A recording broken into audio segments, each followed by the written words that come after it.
గౌరవం పెరుగుద్దని ఇవాళ నిర్ణయం తీసుకున్న మాట నిజం కాదా? ఇవాళ 4,50,000 ఇందిరమ్మ ఇండ్లు ప్రతి ఇంటికి 5 లక్షల రూపాయలు ఉచితంగా ఇచ్చి 4,50,000 ఇండ్లు ఆడబిడ్డల పేరు మీదనే మంజూరు చేసి ఇంటి యజమానులుగా మిమ్మల్ని చేస్తున్న మాట నిజం కాదా? పనులను మన నారాయణపేటలో మనం ప్రారంభించుకోలేదా? ఒక్క సంవత్సరం తిరిగే లోపల ఒక్క ఆడబిడ్డల కోసమే ఇన్ని చేస్తే విద్యార్థులకు నిరుద్యోగ యువకులు మీరు గుండె మీద చేయి పెట్టుకొని ఆలోచన చేయండి. ఆనాడు తెలంగాణ ఉద్యమంలో క్రియాశీలకంగా పోరాటం చేసిన మీరు విద్యార్థి వీరులారా, అమరులైనరు, నిరుద్యోగులైనరు, ఉద్యమకారులైనరు, ఉవ్వెత్తున తెలంగాణ ఉద్యమం చేసిన 10 ఏళ్ళు ఒక్క ఉద్యోగమైన చంద్రశేఖరరావు ఇచ్చిండా? వాళ్ళ ఇంట్లో ఉద్యోగాలు ఇచ్చుకున్నాడు. ఆయన ముఖ్యమంత్రి అయిండు, అల్లుడు మంత్రి అయిండు, కొడుకు మంత్రి అయిండు, బిడ్డ ఎంపీ అయింది, ఓడిపోతే ఎమ్మెల్సీ అయింది, సడ్డకుని కొడుకుని రాజ్యసభ చేసుకున్నాడు, ఆయన చుట్టాలను మంత్రులను చేసుకున్నాడు. మనకేం ఒరగబెట్టిండు తల్లి? కానీ అదే ఇందిరమ్మ రాజ్యం వచ్చిన తర్వాత ప్రజాపాలనలో మొదటి సంవత్సరం నిరుద్యోగ యువకులకు ప్రభుత్వ ఉద్యోగాలు 55,163 ఉద్యోగాలు భారతదేశంలోనే స్వతంత్రం వచ్చినప్పటి నుంచి ఈనాటి వరకు ఒక్క సంవత్సరంలో 55,000 ఉద్యోగాలు ఇచ్చిన ప్రభుత్వం ఏదైనా ఉందంటే మీ తమ్ముడి ప్రభుత్వం, మీ అమ్మ ఇందిరమ్మ ప్రభుత్వం తప్ప గత పాలకులు చేసింది కాదు. ఇది నిజం కాదా? ఈరోజు నేను అడుగుతున్నా, టీచర్లుగా నియామకమైన వాళ్ళని, టీచర్లుగా ఉన్న వాళ్ళని, మీకు 22,000 మందికి ప్రమోషన్లు ఇచ్చి 35,000 మందిని బదిలీ చేసి 20 ఏళ్ళ మీ సమస్యను తీర్చింది మేము కాదా? ఇన్ని పనులు సంవత్సరం లోపల చేస్తే అప్పుడే చంద్రశేఖరరావు, తారక రామారావు, హరీష్ రావు, కవితారావు ఇక నువ్వు దిగుతావా లేదా అని జోలె భుజాలను కేసుకొని బయలుదేరు. ఏందా మీ కడుపు నొప్పి? 10 ఏళ్ళు మీరే ఏలిండ్రు కదా, 10 ఏళ్ళు మీరే పచ్చగున్నారు, పండిందంతా మీరే మేసిండ్రు, పచ్చగున్న కాడ మేసిండ్రు, వెచ్చగున్న కాడ వండుకురు ఫామ్ హౌస్లల్లా. మా పేదోళ్ళ గురించి ఆలోచన చేసిరా? మా పాలమూరుకు నీళ్లు తెచ్చిరా అని నేను అడుగుతున్నా. 10 ఏళ్లలో మీరు ప్రాజెక్టులు కడితే మా పాలమూరు ఎందుకు ఎడారి అవుతుంది? మా ఆడబిడ్డలు వలసలు ఎందుకు పోతారు?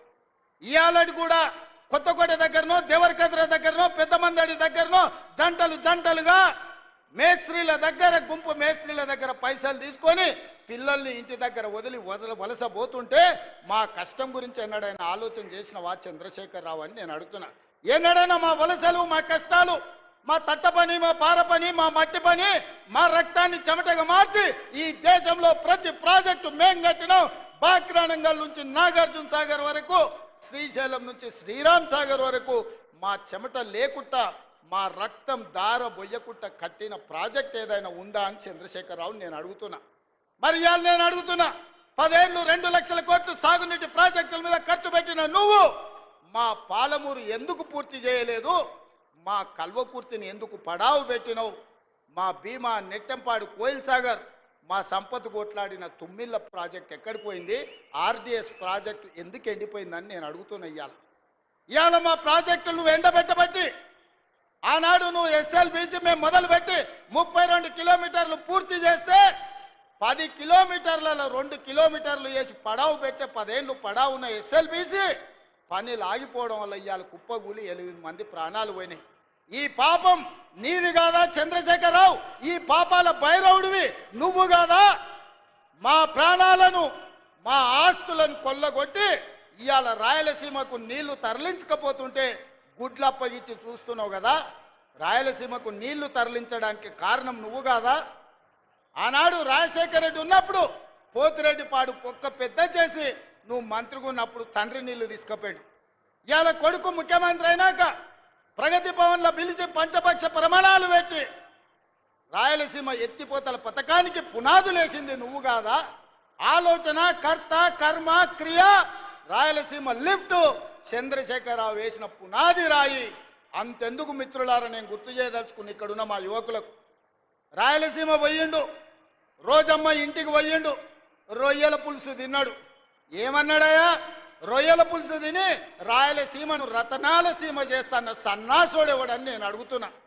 రోజమ్మ పెట్టిన రొయ్యల పులుసు తింటేనే రాయలసీమను రతనాల సీమ చేయాలన్న చంద్రశేఖరరావు మా పాలమూరు, కరీంనగర్ నుంచి వలస వచ్చిన నిన్ను హక్కున పెట్టుకొని గుండెల మీద గుండెల్లో పెట్టుకొని భుజాల మీద మోసి పార్లమెంటు సభ్యుడిగా ఢిల్లీకి పంపిస్తే ఇవాళ తెలంగాణ రాష్ట్రానికి ముఖ్యమంత్రి అయినవు. మరి మాకు ఎంత చేయాలి నువ్వు? ఇవాళ నిన్ను ఎంపీగా గెలిపించినందుకు నీ చర్మం వచ్చి మా పాలమూరు బిడ్డలకు చెప్పులు కుట్టించినా కూడా అది తక్కువనే అవుతుంది.